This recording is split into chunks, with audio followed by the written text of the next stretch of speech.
বন্ধুরা, তোমাদের জন্য আরেকটা খারাপ খবর আছে।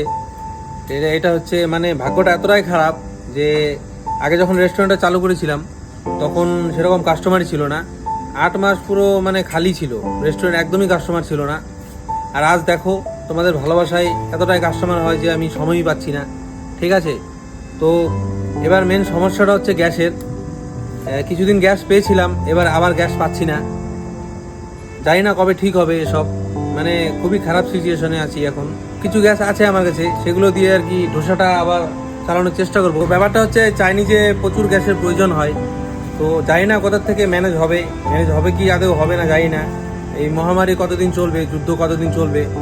তো এখন খুবই খারাপ সিচুয়েশন আমাদের রেস্টুরেন্ট যারা যারা চালাচ্ছি, গ্যাসের সম্মুখীন হতে হচ্ছে আমাদের। তো চেষ্টা করবো যতদিন চালাতে পারি, জানি না কতদিন চালাতে পারবো। এটা ইউজ করবো যাতে তাড়াতাড়ি ঠিক হয়ে যায় সব কিছু। এটাই আর কি বলার ছিল তোমাদের। তো যেভাবে হোক, যে করেই হোক, আমাকে ডোসাটা চালাতে হবে। আমি চেষ্টা করব, ডোসাটা অ্যাভেলেবেল থাকবে আশা করি। যেভাবেই হোক চেষ্টা করব। তো এটাই বলার ছিল। এবার জানি না কবে ঠিক হবে।